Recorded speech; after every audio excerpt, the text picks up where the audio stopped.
Hi, it's Helen Tarrant.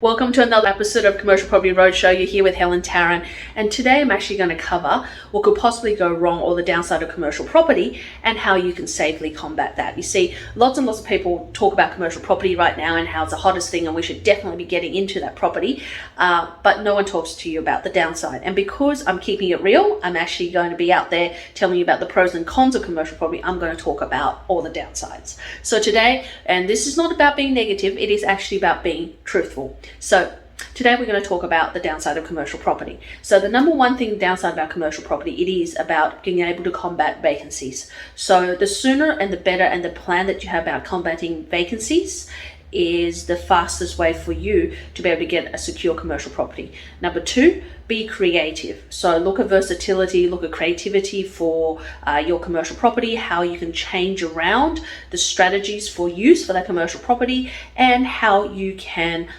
split one premise into two, and how you can add or how you can minimize your outgoings, or you can add more lettable areas. Most people are not that creative about their commercial property, so when it becomes vacant, most people go, just rely on the agents. But don't rely on the agents. Do your own research, find out what's out there in the market, and also find out innovative ways to increase more value to your property. It's up to you to build value in the property, not someone else.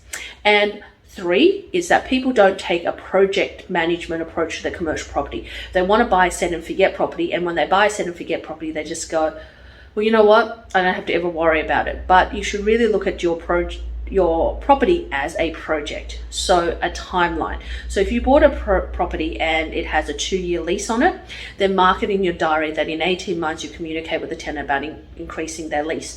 Once, every 3 or 4 months, you might want to email the tenant or email the agent to see how the tenant is going. You want to find out if there was any nagging issues during due diligence. You want to pick that up and project manage that to completion.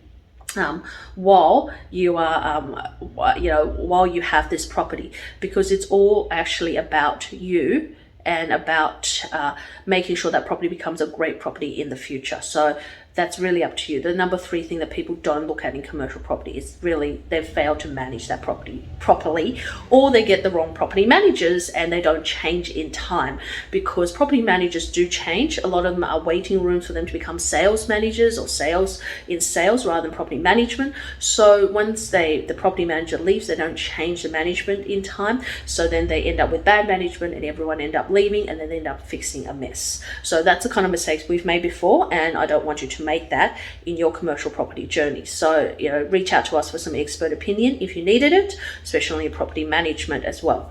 But also the fourth thing that people do miss out on commercial property is they actually do they take too long to line up everything. They fluff about. They don't not clear with their communications. They worry about all the little things and they lose the big picture. So for example, when you look at a property deal and you line up all of the outgoings, all of the lease terms, and then you look at what's missing, there's only 1 or 2 tweaks you need to make to that property, rather than try to go there and get the vendor or the tenant to fix a broken light bulb or the tiles, or to change the toilet or anything else, because they're part of the tenant's fit out. If they're fine with it, then you should be fine with it. It's not about your standards, it's rather about the tenant's standards.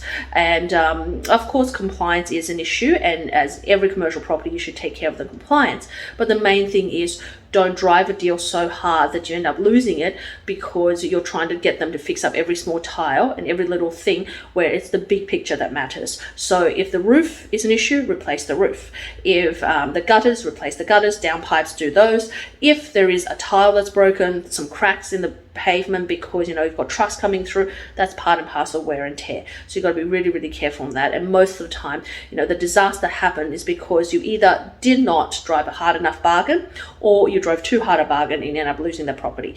And we seldom lose property deals because we know how to negotiate. So it's really about finding the right way to negotiate. And then fifthly and lastly, what are some of the commercial property disasters? Well, overpaying for a property is a massive disaster. In this current market, you have to rethink what you are buying, because often it's so heated that most people are buying above market returns. What that means is that you are buying a property that would have been an 8.5% yield 12 months ago, even 3 or 4 months ago, and today you're buying at a 7.5% yield. This is a prime example. I can illustrate this by saying that in areas such as your North Queensland, especially be careful, because areas like Rockhampton has always been, and for the last 2 decades, and that's 20 years, have been a 9% town. In the last 3 months, it's gone to a 7 to a 7.5% town. The people who have bought in there at 7 to 7.5%, if the market was to crash in 3 to 5 years time, they would never make their money back, because after that it will go back to being 9% for the next 2 decades, and you'll have to hold, and you pretty much wiped out your equity in that property. So be careful, really rethink what you're buying, and re-look at what you're buying, and replan. If you are wanting to buy in that area and the yields have compressed, then replan, regroup, re-strategize, talk to other experts, and then get into the right property at the right yield.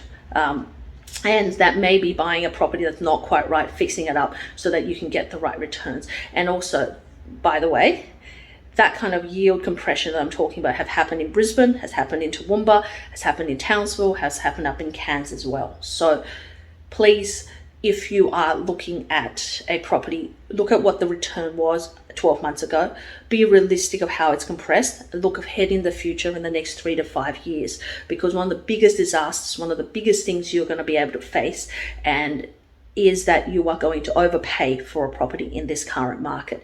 And the best way to avoid that is to get expert opinion, find some really good buyers agents out there who will guide you right and not just put you into any deal, but someone who has a strategy, someone long-term goal. Be patient, work through with your strategist or with your mentor on the right property that's going to work for you, and then execute, and execute fast when you see the right property at the right returns.